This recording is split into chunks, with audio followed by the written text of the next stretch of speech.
Pendant presque tout le mois d'avril, une vingtaine de communes de l'île de la Réunion vont éteindre leur éclairage urbain. Un éclairage urbain qui perturbe la première sortie du nid des jeunes oiseaux marins. Jaël Galichet est allé à la rencontre de la SEOR, la Société d'études ornithologiques de la Réunion, à l'origine de cette initiative. La SEOR, bonjour. Un appel comme celui-ci, Samantha en reçoit plusieurs dizaines par jour. Oui. Quand elle n'est pas en intervention, elle reste ici, au centre de soins, pour s'occuper de ses patients. Aujourd'hui, elle change le bandage d'un papang, un rapace qu'on ne trouve qu'à La Réunion. Victime d'un chasseur, il a reçu du plomb dans l'aile.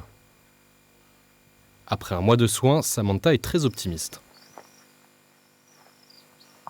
Au top, ça cicatrise super bien, c'est bon. Du coup, on va le garder encore un mois. Ici, dans ce centre de soins de la SEOR, dans l'est de La Réunion, on soigne des milliers d'oiseaux par an. Comme cet oisillon orphelin. Et dans la journée, il peut manger l'équivalent de son poids en poisson. Là, il pèse 200 grammes, il peut bouffer 200 grammes s'il veut de poisson. Mais Julie n'a pas le temps de s'attarder. Un autre oiseau, un puffin tropical, a besoin de ses soins. Ce pauvre petit puffin, il s'est pris un choc. On voit qu'il a des petits signes neurologiques. T'as soif? Tiens, on va aller voir si t'as soif. Et comme c'est les neurones qui sont touchés, du coup les membres articulaires sont aussi touchés. Tu vois qu'il n'a pas beaucoup de mobilité au niveau des pattes.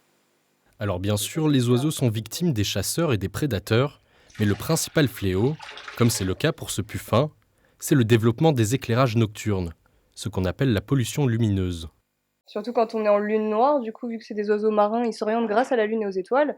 Donc les jeunes pétrels, quand ils quittent leur terrier dans les hauts, si on est en lune noire, ce qu'ils voient en premier, c'est la barrière de lumière artificielle autour de l'île et ils ont tendance à s'échouer près des lumières. Tout ce qui est en bleu, c'est de la pollution lumineuse. En avril, période d'envol des jeunes oiseaux, la SEOR recueille en moyenne 1000 volatiles désorientés.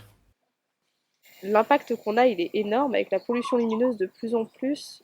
On n'en a pas conscience, mais c'est à cause de nous qu'ils tombent. Et si la SEOR n'était pas là, ce serait des milliers et des milliers de pétrels par an échoués qui sont voués à une mort certaine. Pour pallier ce fléau, la SEOR multiplie les actions de sensibilisation et a même réussi à instaurer les nuits sans lumière au mois d'avril depuis 2007.